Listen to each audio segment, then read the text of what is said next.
नमस्कार दोस्तों, स्वागत है आपका आज के इस क्लास के अंदर। उम्मीद है आप सब बढ़िया होंगे। तो शुरू करते हैं आज की क्लास। तो हम 9th क्लास के अंदर चैप्टर नंबर 1 पढ़ रहे थे, साइंस का मैटर इन आवर सराउंडिंग्स, जिसके हमारे 2 पार्ट कंप्लीट हो चुके हैं। ये हमारा लास्ट और थर्ड पार्ट है, जिसमें हम इस चैप्टर को खत्म कर देंगे। तो इसके अंदर हमने क्या क्या पढ़ लिया है, एक बार उसको क्विक रिविजन कर लेते हैं, उसके बाद में आगे कंटिन्यू करते हैं। सबसे पहले हमने पढ़ा मैटर के बारे में कि मैटर क्या होता है। तो हमारे चारों तरफ जो भी कोई भी चीज जो स्पेस ऑक्यूपाई करती है, जिसमें मास होता है, उसको मैटर बोलते हैं। मैटर सारे किसी न किसी पार्टिकल से मिलकर बने होते हैं। इन पार्टिकल्स को एटम्स और आयंस बोलते हैं, ये हमने पढ़ा था। फिर हमने इन पार्टिकल्स की प्रॉपर्टीज पढ़ी थी। फिर हमने अलग अलग मैटर पढ़े थे, सॉलिड, लिक्विड और गैस। इनके अलावा 2 मैटर और पढ़े थे, एक पढ़ा था हमने प्लाज्मा और एक पढ़ा था हमने बोस-आइंस्टीन कंडेंसेट। उसके बाद में हमने मैटर को चेंज कैसे करते हैं, कन्वर्ट कैसे करते हैं प्रेशर से और टेम्परेचर में चेंज करके, उसके बारे में हमने बात की थी। फ्यूजन के बारे में, वेपराइजेशन के बारे में, सब्लिमेशन के बारे में, कंडेंसेशन के बारे में, ये सब हमने पढ़ लिया है। एक बार आप फिर से इसको रिवीजन करना, आपने जो नोट्स बनाए उनको पढ़ो, तो आपको अच्छे से याद रहेगा, रिकॉल रहेगा, भूलोगे नहीं।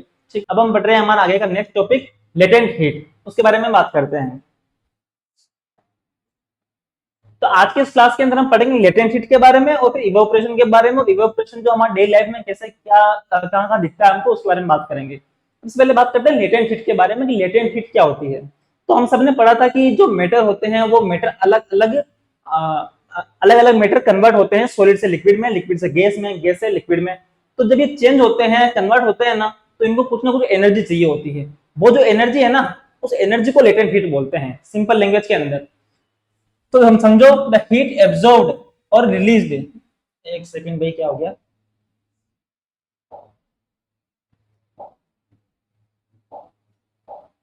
तो हीट एब्जॉर्ब्ड और released during the change of state of substance is called latent heat. जो हीट एब्जॉर्ब होती है या रिलीज होती है, जब ये अलग अलग मैटर चेंज होते हैं, कन्वर्ट होते हैं, अपने स्टेट में चेंज करते हैं, उसको लेटेंट हीट बोलते हैं। ठीक है, लेटेंट हीट ऑफ 2 टाइप, अभी 2 टाइप की होती है। कौन सी टाइप होती है? एक तो होती है लेटेंट हीट ऑफ फ्यूजन, एक होती है लेटेंट हीट ऑफ वेपराइजेशन। अब latent of heat of fusion और वेपराइजेशन क्या होगी, नाम से समझ जाओगे, क्योंकि फ्यूजन और वेपराइजेशन हमने पढ़ लिया है स्टार्टिंग में। तो लेटेंट हीट ऑफ फ्यूजन क्या होती है? Heat required to change the state of 1 gram solid completely into liquid. Solid जब लिक्विड में चेंज होता है, सॉलिड जब लिक्विड में चेंज होता है, तब जितनी एनर्जी चाहिए होती है, जितनी हीट रिलीज होती है, जितनी हीट एब्जॉर्ब होती है, उसको लेटेंट हीट ऑफ फ्यूजन बोलते हैं। और लेटेंट हीट ऑफ वेपराइजेशन किसको बोलते हैं? जब लिक्विड गैस में चेंज हो रहा होता है। क्या हो रहा होता है? लिक्विड गैस में चेंज हो रहा होता है। 1 ग्राम लिक्विड कंप्लीटली चेंज हो जाए गैस के अंदर, तो उस टाइम पर जितनी एनर्जी चाहिए होती है, जितनी हीट एब्जॉर्ब होती है, उसको बोलते हैं लेटेंट हीट ऑफ वेपराइजेशन। बड़ा इंपॉर्टेंट टॉपिक है लेटेंट हीट। लेटेंट हीट से क्या होता है उस बारे में हम आगे बात करने वाले हैं, पर फिर भी एक बार मैं आपको एग्जांपल के बता देता हूं कि आ, इसको ऐसे समझो कि अगर आपके फर्श के ऊपर पानी गिरा हुआ है, ग्लास नीचे गिर गई, आपसे पानी गिरा हुआ है। अब ये पानी वेपर बन के उड़ गया, वेपराइजेशन से भाप बन करके उड़ जाएगा, इवोपरेशन होगा। तो ये जब उड़ जाएगा, तो अब ये लिक्विड गैस बन रहा है, तो इसको चाहिए कुछ ना कुछ एनर्जी। तो वो एनर्जी कहां से लेगा? ये उस सरफेस से लेगा, जिस सरफेस के ऊपर पानी रखा हुआ है। तो आप देखो कि जहां से पानी उड़ गया है ना, उस जगह पे वो ठंडा ठंडा फील होता है ना। तो ये ठंडा फील क्यों होता है? क्योंकि वहां से एनर्जी कम हुई है, टेम्परेचर कम हो गया, टेम्परेचर का लॉस हो गया। सेम एग्जांपल देखो, जब आपका पसीना होता है तो आपके यहाँ पे पानी की बूंदे होती है, ठीक है, स्वेट की बूंदे होती है, पसीने की बूंदे होती है। जब ये पसीना वेपराइज होता है, इवेपोरेशन से उड़ता है, उड़ेगा, तो फिर इसको एनर्जी चाहिए होगी, एनर्जी चाहिएगी। अब वो एनर्जी लेगा कहां से? तो एनर्जी आपकी जो जिस सरफेस पे वो होगा ना, जहां पे उस सरफेस से एनर्जी लेगा। तो हमारी जो स्किन है, स्किन से ही एनर्जी लेगा वो। जब स्किन से एनर्जी लेगा, हीट लेगा, एब्जॉर्ब करेगा, तो हमारी स्किन ठंडी होगी ना। इसलिए जब हमको पसीना होता है और जब हवा चलती है, तो हवा से इवेपोरेशन तेज जल्दी होता है, या हम धूप में जाते हैं, पंखा चलाते हैं, जैसे वो पानी उड़ता है ना, हमको ठंडा ठंडा लगता है, होता है ना, फील होता है ना। तो फिर इसीलिए होता है हमको ठंडा, क्योंकि उस टाइम पे क्या हो रहा है, जो लेटेंट हीट होती है वो एब्जॉर्ब हो रही होती है, वहां जाती है। तो जब मैटर चेंज होता है उस टाइम पर। लेटेंट समझ में आ गया? इसके बारे में बात करेंगे अब इवोपरेशन के बारे में।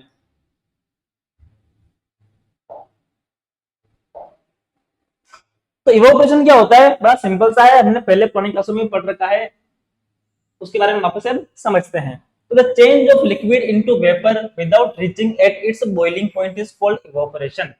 ठीक है, लिक्विड का गैस में बदलना तो वेपराइजेशन होता है। हमने पढ़ लिया है, ठीक है। बट वो वेपराइजेशन कब होता है, जब उसके बॉइलिंग पॉइंट के ऊपर आ जाए टेम्परेचर, तब। हमने बात की थी गैस को गर्म करते हैं, जब पानी को गर्म करते हैं गैस के ऊपर, तो क्या होता है, ये जो लिक्विड होता है, पानी होता है, वो उबलता है। उबलने के बाद 100 डिग्री से ऊपर टेम्परेचर जाएगा, जिसका बॉइलिंग पॉइंट है, तो पानी वेपर बनने लग जाएगा, गैस बनने लग जाएगा, और वो गैस बन करके उड़ जाएगा। बट अगर ऐसा हो कि वो 100 डिग्री के टेम्परेचर जाने से पहले ही वो पानी उड़ जाए, तो उसको बोलते हैं इवोपरेशन। अब आप बोलोगे सर बिना बॉइलिंग पॉइंट पे जाए वो वेपर कैसे बन सकता है? तो बन सकता है। इसका एग्जांपल आप रोज डेली लाइफ में देखते भी हो। मुझे बताओ कि जब आप कपड़े सुखाते हो छत के ऊपर, तो कपड़े के अंदर पानी होता है, वो पानी उड़ जाता है, सूख जाता है। तो ये बताइए मुझे कि पानी वो उड़ जाता है, क्या वहां पर उसका जो टेम्परेचर है, क्या वो 100 डिग्री क्रॉस किया था? क्या नहीं किया था ना। हमारे जो नॉर्मल टेम्परेचर है वो तो 35 डिग्री 40 डिग्री के आसपास रहता है। जो यहाँ इस जगह पे भाई कहीं तो 25 डिग्री भी आसपास भी होता है, 25 से लेकर के 40 डिग्री की मैक्सिमम इतना हो जाता है। 40 डिग्री ऊपर तो बहुत ज्यादा गर्मी पड़ने लग जाती है। तो क्या वहां पर 100 डिग्री टेम्परेचर गया? क्या नहीं गया ना, फिर भी पानी उड़ गया ना। तो इसको बोलते हैं इवेपोरेशन। आपके फर्श के ऊपर कभी पानी गिर गया, आपने पोछा लगा दिया, अच्छी बात है। आपने पोछा नहीं लगाया हो, तो भी आप देखो घंटे 2 घंटे अंदर पानी सारा वहां से गायब हो चुका होगा। पानी कहाँ चला गया? वो पानी उड़ गया वेपर बन करके। क्या वहां पर जो टेम्परेचर था वो टेम्परेचर 100 डिग्री को क्रॉस किया? क्या नहीं किया ना, फिर भी वो पानी उड़ गया, तो इसको बोलते हैं इवेपोरेशन। जो हमारे बादल बनते हैं, इसका मैंने एक रील में बात की थी, एक वीडियो आया था हमारा छोटा शॉर्ट्स, उसमें बात की थी बादल कैसे बनते हैं। तो जो बादल बनते हैं कैसे बनते हैं, जो समुद्र का या नदियों का जो पानी होता है वो गर्म होकर के ऊपर की तरफ उठता है इवोपरेशन से, और वो बादल बन जाते हैं, वही पानी वेपर बन के ऊपर उड़ जाता है। तो क्या उस टाइम पे उस जमीन पे उस नदी का या उस समुद्र का या जहां भी पानी का सोर्स था, उसका टेम्परेचर 100 डिग्री क्रॉस किया? क्या नहीं किया ना, फिर भी वो गर्म होकर के उड़ गया। तो इसको बोलते हैं इवोपरेशन, ठीक है। ये हम डेली लाइफ में एग्जांपल देखते हैं, इसके बारे में और भी बात करेंगे अभी। तो factors effect on evaporation, evaporation के ऊपर कौन कौन से फैक्टर इफेक्ट करते हैं, कौन कौन सी चीजें होती है? सबसे पहला है टेम्परेचर, फिर है प्रेशर, फिर है सरफेस एरिया, फिर है ह्यूमिडिटी इन एयर, और फिर है विंड स्पीड। ये हमको ध्यान रखना है, इन सब के बारे में फिर से बात करते हैं। एक बार लिख लेना, temperature, pressure, surface area, humidity और विंड स्पीड। इन सबके ऊपर इफेक्ट डिपेंड करता है कि जो इवेपोरेशन होगा वो तेज होगा या धीरे होगा। एक एक करके एक पॉइंट के लेकर बात करते हैं, ठीक है। सबसे पहले बात करते हैं टेम्परेचर की।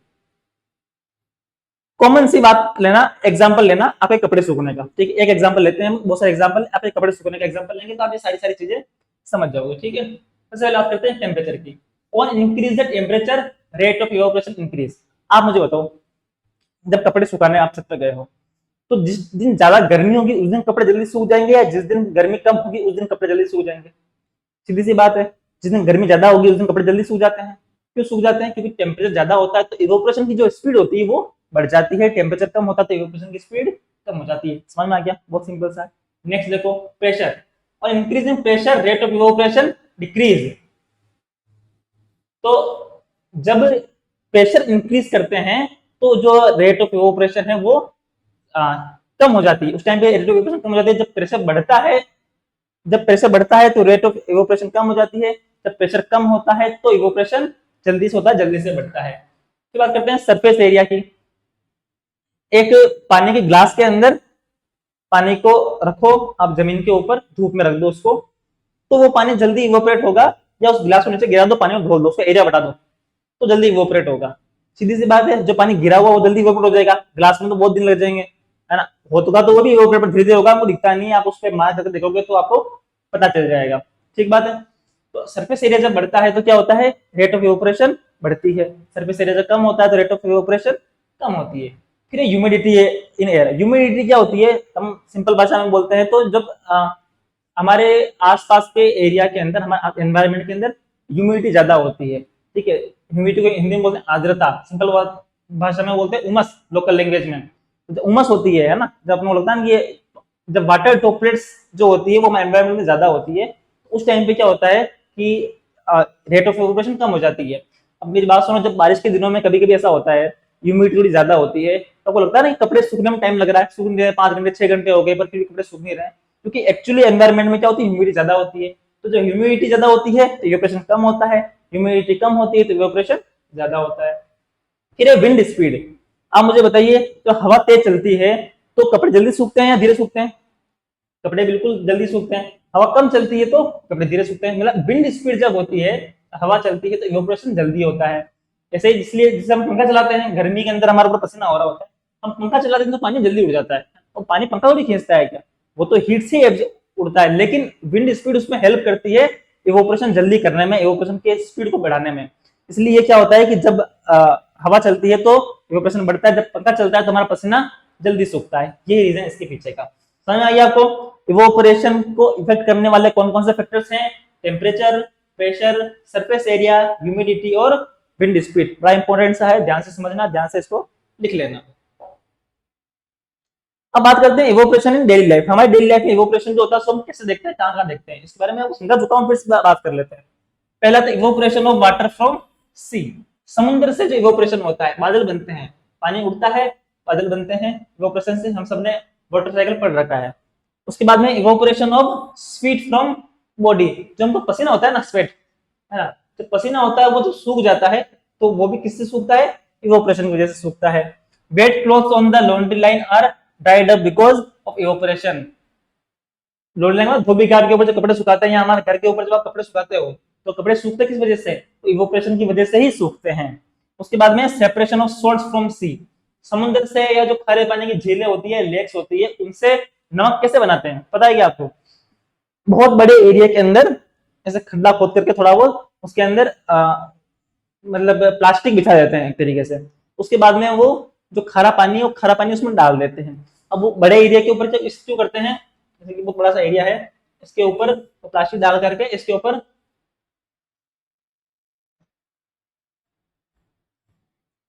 ऊपर पानी डाल देते हैं। एरिया बड़ा होने से हमने भी पढ़ा है कि जब सरफेस एरिया बढ़ता है तो इवोपरेशन जल्दी होता है। तो इसके अंदर पानी डालेंगे तो वो पानी इवोपरेट होकर उड़ेगा। अब इवोपरेशन से खाली पानी उड़ेगा, नमक नहीं उड़ेगा, तो नमक नहीं नीचे रह जाता है। इस तरीके से नमक खारे पानी के झीलों से या समुद्र से अलग करते हैं, निकालते हैं। ठीक बात है, समझ आ गया आपको? हमारे डेली लाइफ के अंदर इवोपरेशन कैसे कैसे हम पढ़ते हैं, कैसे कैसे हम सीखते हैं। ठीक है, उसके बाद में कूलिंग कोल्ड बाय इवोपरेशन। अभी हमने पढ़ा था लेटेंट हीट के बारे में। अब लेटेंट हीट का इवोपरेशन का बड़ा सिंपल सा कनेक्शन है, जिसके बारे में अभी बात कर ली मैंने अपने पसीने के बारे में, फिर एक बार देख लो आप। Whenever evaporation occurs liquid take latent heat. जब भी इवोपरेशन होगा मतलब कि लेटेंट हीट ऑफ वेपराइजेशन। तो liquid takes latent heat to evaporate from the body. अब उसको इवोपरेट होने के लिए क्या चाहिए? एनर्जी चाहिए। तो वो कहां से लेगा? जिस सरफेस के कांटेक्ट में है, जिस बॉडी के कांटेक्ट में है, वहां से वो लेगा। एंड कॉजेज कूलिंग इफेक्ट, जिससे क्या होता है? कूलिंग इफेक्ट होता है। क्या होता है? कूलिंग। इसी वजह से हमारा जब पसीना सूखता है तो हमको ठंडा ठंडा लगता है। जिस फर्श के ऊपर से पानी इवेपोरेट हो रहा होता है वो ठंडा हो जाता है। तो ये इसी रीजन की वजह से होता है। फिर हमारे इसका चैप्टर का लास्ट टॉपिक डिफ्यूजन। क्या है? डिफ्यूजन। इवेपोरेशन समझ में आ गया आपको, लेटेंट हीट समझ में आ गया आपको। अब बात करें हम डिफ्यूजन के बारे में। तो डिफ्यूजन क्या होता है? ठीक है, ध्यान से समझना इसको। Intermixing of particles due to movement of particles from higher concentrate to lower concentrate is called diffusion. तो क्या होता है कि जब हायर कंसंट्रेट से लोअर कंसंट्रेट के अंदर जब पार्टिकल्स होते हैं वो मूवमेंट करते हैं और इंटरमिक्स हो जाते हैं, अलग अलग मैटर के अलग अलग जो इनकी स्टेट होती है, अलग अलग स्टेट की, जब इनके पार्टिकल्स आपस में इंटरमिक्स हो जाते हैं, उस प्रोसेस को बोलते हैं डिफ्यूजन। क्या बोलते हैं? डिफ्यूजन। सबसे पहले बात करते हैं डिफ्यूजन इन गैसेस की।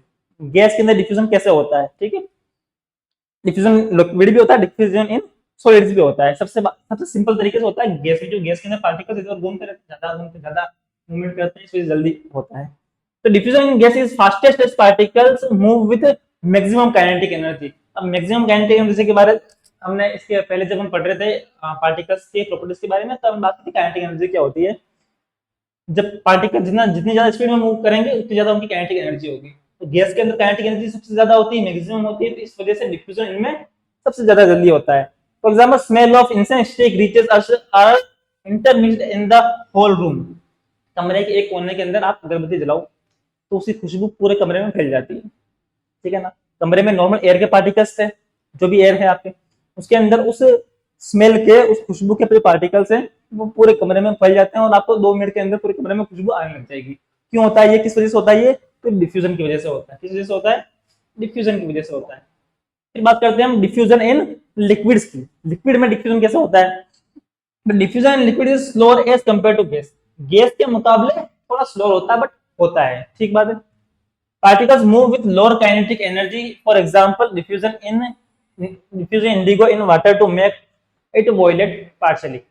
पानी के अंदर जब डालते हैं, नील डालते हैं, इंडिगो नील होती है ना, कपड़े व्हाइट कपड़े को धोने के बाद उसको वो एक व्हाइटिश ब्लूइश टोन देने के लिए उसके अंदर नील डालते हैं ना। तो जब वो नील डालते हैं, इंडिगो डालते हैं, तो वो पानी में किस तरीके से घुल जाती है।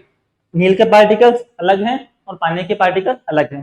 अब इसमें ध्यान रखना कि जब कोल्ड वाटर होता है ना, तो कोल्ड वाटर के अंदर क्या होता है कि कोल्ड वाटर क्या है कि वो आइस बनने वाला है ना, तो उसके अंदर पार्टिकल्स थोड़े पास आ चुके हैं, आइस के पास में ज्यादा है, मतलब आइस बनने की प्रोसेस में है वो, तो उसके पार्टिकल्स थोड़े पास पास होते हैं। जब पानी गर्म होता है ना, तो वेपर बनने की प्रोसेस में है, इसका मतलब उसके पार्टिकल्स दूर दूर में काइनेटिक एनर्जी ज्यादा है उनके मुकाबले। तो क्या होता है कि जब इंडिगो आप ठंडे पानी में डालोगे ना, तो उसको उसको डिफ्यूज होने में थोड़ा टाइम लगेगा, थोड़ा ज्यादा टाइम के अंदर वो पार्टिकल्स मिक्स होंगे। बट जब गर्म पानी में इंडिगो डालोगे ना आप, तो पार्टिकल्स क्या होंगे, बहुत जल्दी से उसके अंदर डिफ्यूज हो जाएंगे, जल्दी से मिक्स हो जाएंगे। मान लो एक ग्लास है, इस ग्लास के अंदर आपने इंक डाल दी, क्या डाल दी, इंक डाल दी। इंक मतलब इंडिगो की बात कर रहा हूं मैं आपको, इंक मतलब वो शाही वाली बात नहीं कर रहा हूँ, ठीक है। ये एक और ग्लास है, इसके अंदर आपने डाली, इसमें कोल्ड वाटर है ना, और इसके अंदर गर्म पानी है, हॉट वाटर है।